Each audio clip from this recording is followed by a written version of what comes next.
Welcome to The Grand Balance, a bi-weekly podcast hosted by two working grandmas navigating the beautiful chaos of work and family. Good morning, Sharon. Good morning. How are you? I'm very good today, thank you. It's podcast day, one of my favorites. Today, we're going to revisit something we did in season 1 and answer some of the listener questions that we get. Oh, yay. That's a nice thing to do. I know, fun, right? Hear what our listeners are thinking and wondering and doing, because I feel like grandmas in general have a lot of the same questions. Yes. Let's see if we can help or if it just creates more questions. All right. The first question is, hi, grandmas. I am 58 years old, and as I've aged, I've noticed I'm having a harder and harder time getting a good night's sleep, both falling asleep and staying asleep. Really want to avoid meds, so do you have any suggestions of things that will help? So, oh my gosh, it's like I wrote that question. Oh, see, I don't have sleep problems, but I have tons of advice because I have lots of friends and a sister who do have this problem. Yes. So my issue is getting to sleep is really tough. Although I have to say, if I lay on the couch, I can fall asleep instantly. And isn't that so weird? And then you get in your bed and eyes wide open. And my eyes are wide open. It happened last night. I had a really long work week. We went out to dinner, came home at 7. By 7:30, I am asleep on the couch and woke up an hour later, and it took me hours to actually fall asleep last night. That's the worst, because then you start looking at the clock, freaking out. Oh my goodness, I'm only going to get X amount of sleep. Right. And then the other issue that I have, even when I do go to bed on time, is my mind wakes up at like 4 a.m. every day. Oh. So it's my mind is awake, but my body's saying, please, I want more sleep. That's my sister. She wakes up super early and has a really hard time going. She doesn't go back to sleep, I don't think. Yeah. So I would love to hear what advice you've read on this, because I need it. Okay. Well, I have read a lot. One of the main things, and I'm sure you've heard, but it definitely needs to be practiced, is have a routine and make sure screens, especially like phones, iPads, that sort of thing, with the blue light are not in front of you a couple hours before bedtime. All right. Well, that's not possible for me. Okay. It has to be. So you do your routine. What do you do for 3 hours before bed if you're not on a computer, on your phone, on TV? I mean, they say TV is not great, but I think TV is a lot less. I noticed with my phone or iPad, definitely you get more stimulated from it than you would TV typically. So what about reading? So I do like to read right before bed, and admittedly, it does put me to sleep. And I think it's because my eyes get tired because I need new glasses, frankly. Oh, well, no, I've noticed it definitely gets me to sleep. The other thing I've noticed, because I'm one who falls asleep with the TV on with the timer, and I was having a little more trouble falling asleep with the TV on, and I don't know if it's the same thing as just the blue light. So I started listening to podcasts with a timer on my phone pretty far away from my head, because I'm trying to not have the phone right next to my head when I sleep. But just listening to kind of a slightly boring podcast will almost always make me go to sleep. Interesting. Okay. So you can kind of learn too while you're... Right. And you can set the timer on Apple Podcasts, so you can set it for 30 minutes, an hour, whatever you want. Yeah. And then it turns out, then your phone's not just going all night. Well, and the benefit of either reading or doing the podcast listening, because you're right. You don't want something that's really entertaining that's just going to keep you up, which means don't listen to our podcast when you need to go to sleep. We don't want to put you to sleep. Ours is for the fun times. That's right. But, I guess you're learning something while you're doing it. So you get a double benefit. Yeah. The only problem is I always have to remember more or less where I fell asleep if I want to pick up and listen to the rest, because it has happened to me many times. And I kind of remember where I set my timer and the last thing I heard, and I'll try to circle back the next day if I'm driving or whatever. Yeah, I guess that could be an issue. Another thing I heard a sleep expert actually say is, in order to get 8 hours of sleep, which is what we should be targeting, you need to be in bed for 9 hours. So you need to calculate that and be consistent and know, okay, I have to wake up at 6, which means I need to be in my bed by 9. And then it gives you time to go to sleep by 10. I'm looking at you. I Like, know. are you I, insane, Sharon? I, How do we I don't know how have... realistic that is, but okay, this is from a sleep expert, so I don't. Yeah, but they don't have like busy working grandma schedules, clearly. I know. Well, I heard that and I was kind of like, okay. I mean, and sometimes it is realistic, and other times it's completely unrealistic Maybe Friday night and Saturday night, when you can maybe sleep in on the weekends. and not have to If you get up. don't have to get up really and do, Well, scheduled events. that needs to be your target. And when scheduling starts slowing down, that also needs to be your target, Angela. So that means I have to go to bed at 8 o'clock every night. That is so unrealistic, especially during baseball season. I know. Well, the baseball games definitely They go to like 10 o'clock. been keeping me up. I right. am sporting my Padres shirt today, so go Padres. Okay. Well, I'm not going to be able to help this grandma solve that problem personally. Okay.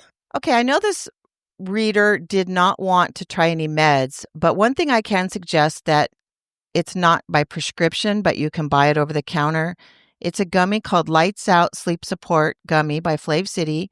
I know that they are really concerned about the ingredients they put in their products, and it has very low levels of melatonin.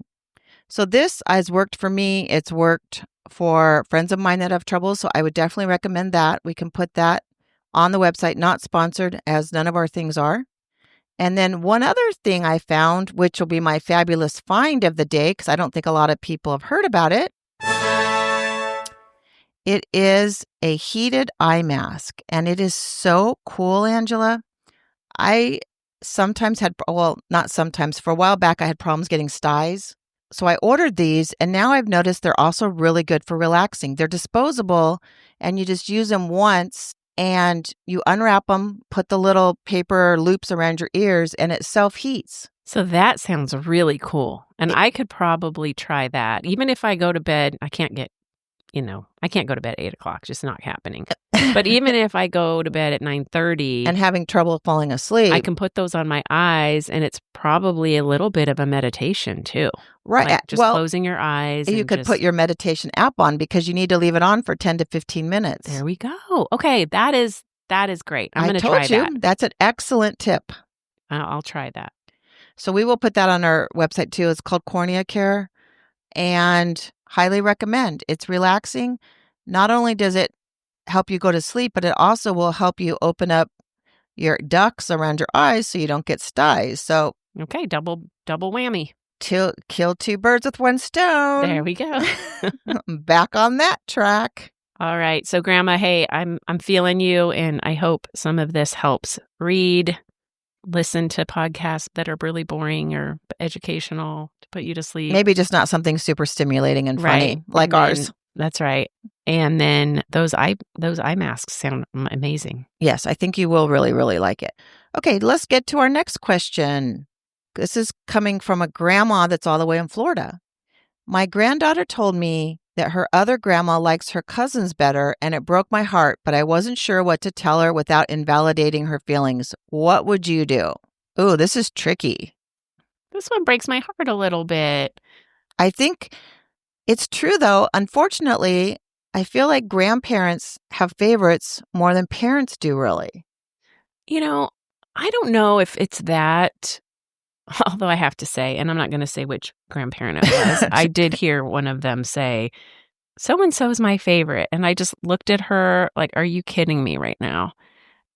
So I think it's just a lack of filter, to be honest. At a certain age, people start losing their filter. So I don't know. I feel like grandparents kind of do have their favorites, where parents, I feel like, can take the good and the bad of each kid because they know them so well. But you also have, I've heard, and this has happened in my big family, where siblings say, my brother or sister always get the attention, right? And so they feel like that they're the favorite. But in fact, when you talk to the mother or grandmother, they say, well, they just needed me more at that time. They needed more of me. And that, especially, I'm going to tell you, especially in the Hispanic population. I was going to say it. I know definitely culturally, because a lot of times the firstborn male is it, like, yeah, or walks on water type of situation. Whoever's needing the most help, we, as mothers / grandmothers, we want to just give it to them. And then it makes the kids that are, or grandkids that are doing well, feeling like they're being left out. So I think it's tough, but I think explaining to the grandchild that it may seem that way and, you appreciate them sharing their feelings, but it may just be that it's that time where that individual cousin needs more attention for whatever reason. Yeah, that's a great take on it. And sometimes too, depending on distance, when grandparents spend more time with one set family than the other because they're closer or they see them more often, automatically they know more about their schedule and they know more about their individual personalities.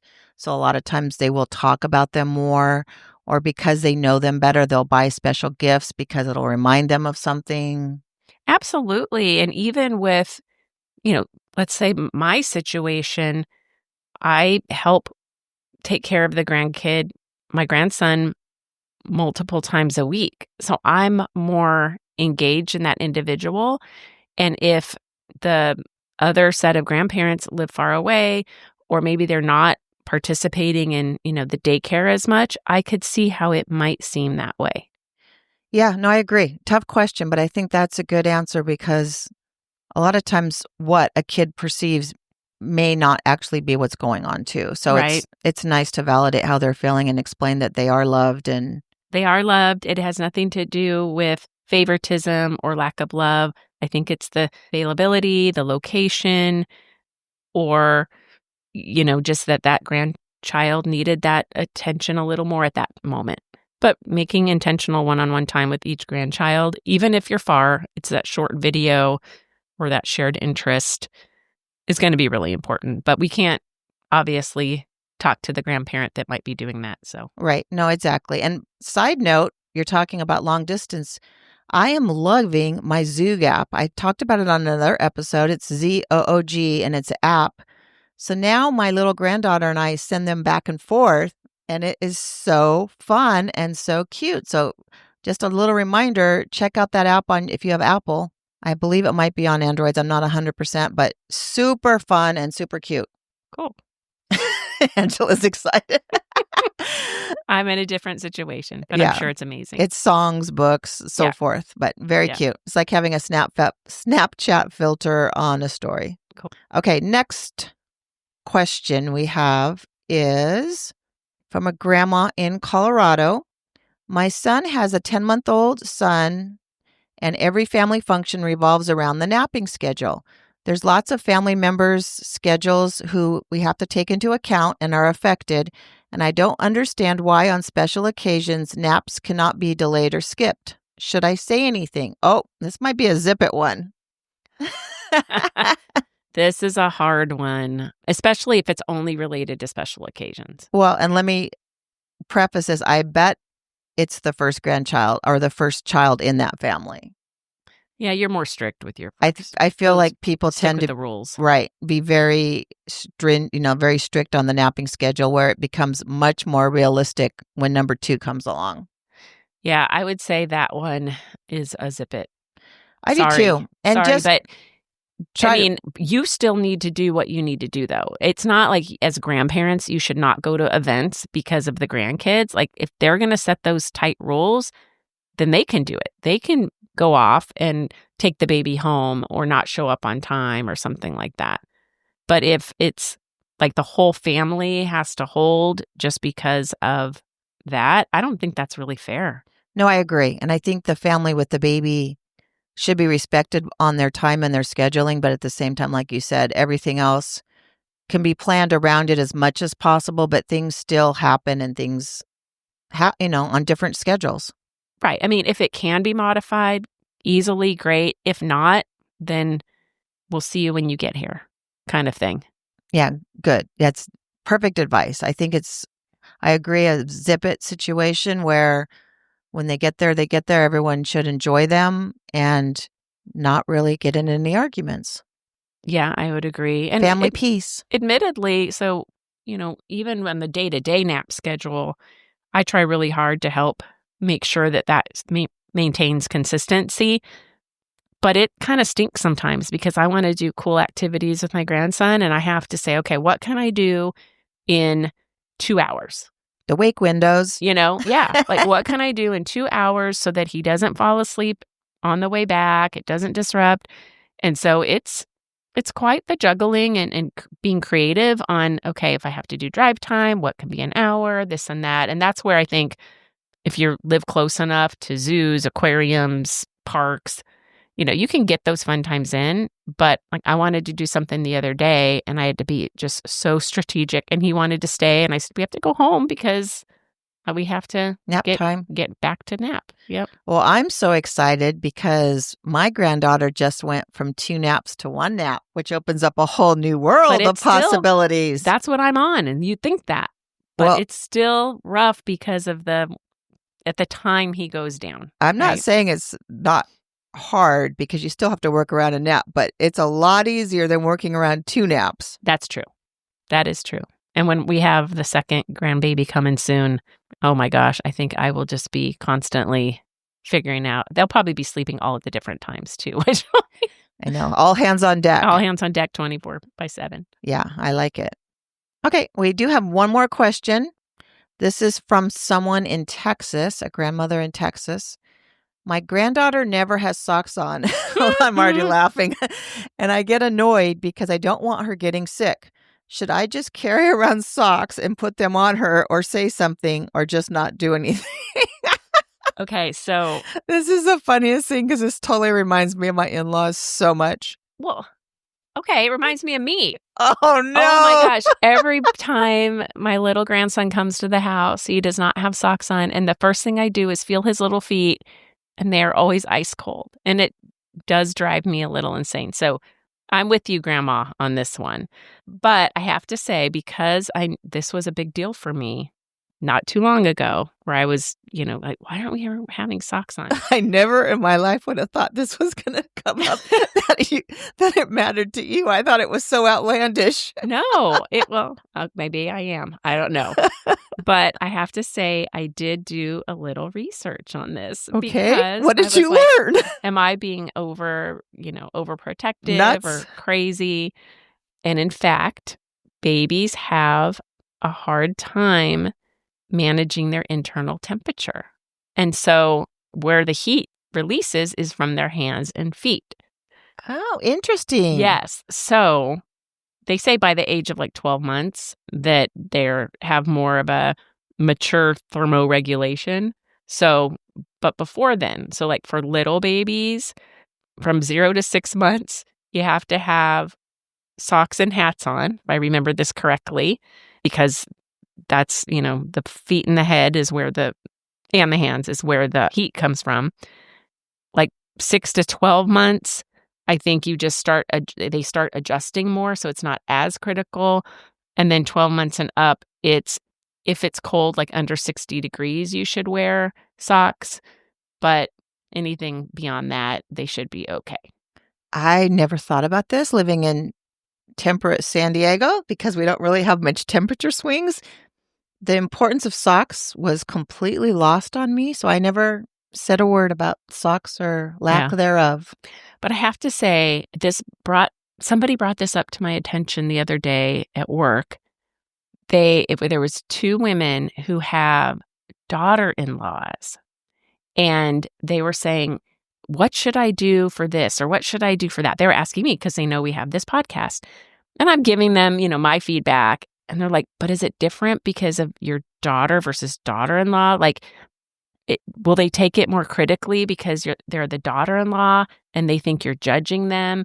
So I think the whole situation with daughter-in-laws is a whole nother... I think we need a whole episode on that. Exactly, because neither one of us have tackled that yet, but we will at some point have that experience in our lives. And I think it is very different. Yeah, so we're going to table that. But my point is, with my daughter and son-in-law, I just bought socks. And I had them at my house. And when the baby comes barefoot, I put them on. I don't know if they notice. They haven't said anything. I don't make a big deal of it. I just go, oh, his feet are cold. And then I'll go run up and get socks. So I have them at my house. I don't have them in my purse or anything. But in your pockets, in my pocket. Your drawers. Well, maybe I have a pair in my car. I don't know. That's funny. But that's a good solution because then everyone seemingly is happy. But like you said, you can do that with your daughter and I don't think she'll take offense, with a daughter-in-law, we're going to have to find a guest who has a daughter and a daughter-in-law. Yeah, to see how. Because from just what differences friends are. I have that have both have said, it is very different because your relationship with your daughter is different. More transparent, like you can say something and. Yeah, feelings aren't going to get hurt, and you don't want to go over any boundaries. Right. And I think with your own daughter, there's a little more openness there that you don't have to be so careful about. But Right. anyway, Yes, related looking to forward socks. to that episode. But yeah, the socks, okay. Well, I'm shocked that the socks was a thing for you, but good to know. Yep. All right, well, that concludes our questions. Okay. Well, sounds good. Well, thanks everybody for joining for this short Q&A from Grandma's, and we look forward to the next episode. Thanks for listening. Have Bye-bye. a great week. Oh, one more thing before we get off. Sharon's showing me this Zoog thing. It is adorable. And I know I didn't show enthusiasm, but now that she's showing me, everybody's got to get it. It's cool. Wow. That is adorable. Look at her. Oh, my goodness. Thank you for listening. Please like and subscribe to the podcast so we can continue to grow our community. And follow us on Instagram at Working Grandmas Podcast, on Facebook at The Grand Balance, a Working Grandmas Podcast, and join our LinkedIn group, Working Grandmas. You can also email us at info@workinggrandmas.com or message us through any of our social media platforms.